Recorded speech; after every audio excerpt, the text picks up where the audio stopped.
Hello and welcome to World Talks on TVP World. I'm Anna Kalczyńska. Over 100 people were detained during clashes on National Stadium in Warsaw last Saturday, following a concert of Max Korzh, an artist from Belarus, popular also among the Ukrainians as an undisputed star throughout the post-Soviet space.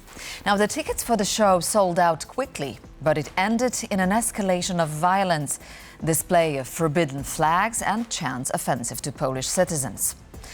Who's to be held responsible? Who profits from raising tensions among Poles and Ukrainians? And does it mean that the growing Ukrainian and Belarusian diaspora in Poland has changed the social kaleidoscope for good? To discuss these issues, I'm joined by Filip Rakoczy, lawyer and board member of Nomada Associations. Good morning, sir, and thank you for joining us. Good morning, hello. So let's begin with, let's say, acknowledging what actually happened in Warsaw on Saturday. It seems as if the Polish society got taken by surprise with the scale of the concert that unfolded. It was also preceded by a huge and loud event in Park Wola, which also drew some attention of inhabitants of this part of Warsaw. So is this a natural consequence of hosting the Eastern diaspora fleeing the war in Ukraine, or something more? I would say that this is a natural consequence. We have now a great diaspora of Ukrainian and Belarusian people in Poland. I think we could estimate between 1.5 million up to 2 million people right now. So this is obvious that there will be some probably far right-wing extremists there. So I would say that this is quite a natural consequence. Talking about who's responsible for the situation, I think we already know who has been arrested. We have 100 people who were making trouble at the concert. And I would be far from blaming the entire community, Ukrainian or Belarusian, for some incident during a concert. All right. However, we must put this event into a context. The concert took place on August the 9th, the fifth anniversary of the rigged elections in Belarus. And despite, I imagine, the intentions of the organizers, the concert turned into a political demonstration, to say at least. At some point, the Ukrainian insurgent army and famous UPA flag appeared, which has a very strong negative connotation in Poland. So do you think it was provocation or sheer stupidity?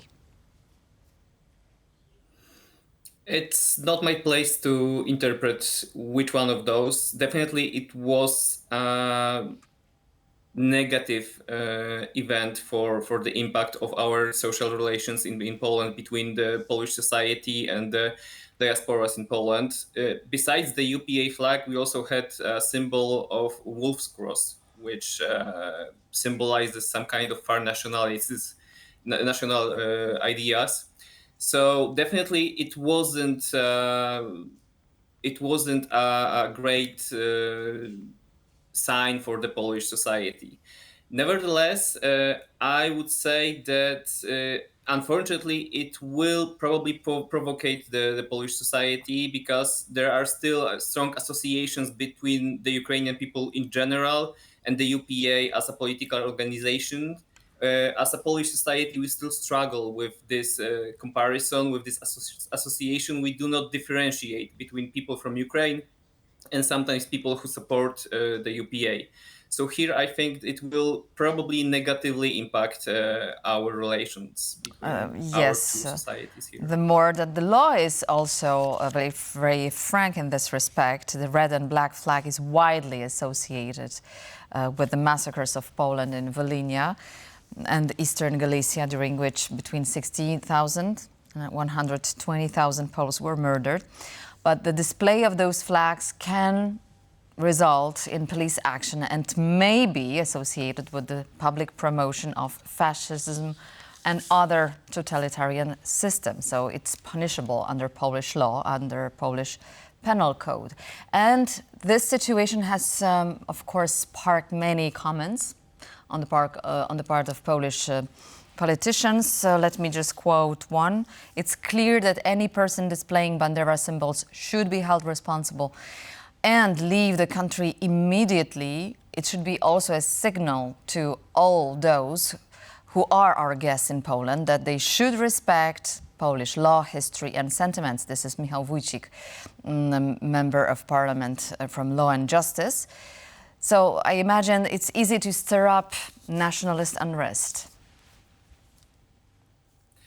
Yes, unfortunately, actually, as Poland as a country, have a big problem with prosecuting these types of crimes.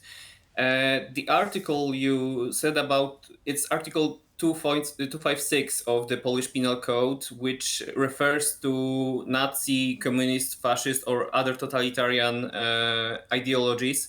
And actually, there were prosecutors general guidelines for prosecuting these types of crimes. And the prosecutor general said that only ideologies that support historical Nazi or fascist governments should be punished. We have the same problem with Polish far right wing, which we cannot punish for some kind of symbols like the Celtic cross, which has, from my point of view, obvious connotations. And probably the prosecution might have trouble here also. So I wouldn't be so sure about criminal response from the state here. On the other hand, there's also a comment from Marek Magierowski, a former Polish ambassador to Washington. His comment on X, let me quote, "Hundreds of able-bodied, the conscription-age Ukrainians proudly displaying a red and black nationalist flag. An outrageous insult to most Poles. As Polish ambassador to US, I was staunchly defending the Ukrainian cause in DC. Now I am truly enraged." Who probably sees interest or is looking for interest in seeming dispute between Poles and Ukrainians, and who can we point to?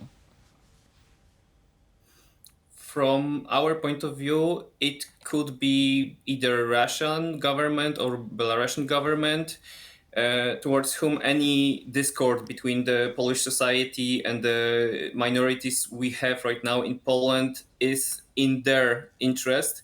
They can also feed their own propaganda by proving that Putin's original goal, the original explanation of the invasion on Ukraine, the full-scale invasion, was the supposedly far-wing government in Ukraine, in Kiev.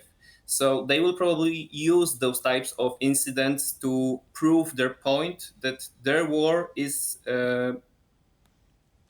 in protection of their own citizens, of the minorities in the eastern Ukraine, which is obviously false, but it might be used as such.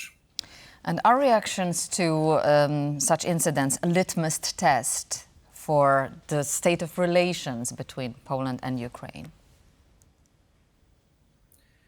They are definitely testing them. From our point of view as Nomada, we see a steep decline in the relations between the Polish society and those diasporas.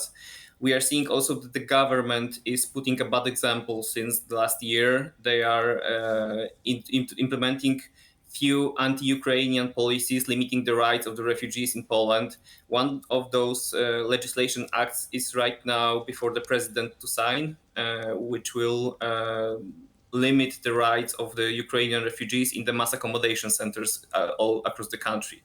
So in my opinion, it will definitely stress those relations, which are already tense. And unfortunately, our government isn't giving a good example here because they are also probably for limited political gain trying to incite those conflicts, maybe to win some political agenda, maybe to win the voters from the right. But as you said, the relations are deteriorating. What can be done to stop it, to stop the process, and how to mend these relations? From our point of view, we need two changes. First of all, we need probably a change in the Polish criminal law, allowing us also to persecute the far rightists who are right now in the rise in Poland. We can see it on the Polish-German border, for example, the so-called civil patrols. We can see it regarding the Ukrainians, persecuting, offending the Ukrainians right now in Poland. And we need efficient tools to work with it. As an NGO, we are trying to help those people who would like to report those kinds of incidents, what we have limited time and limited resources.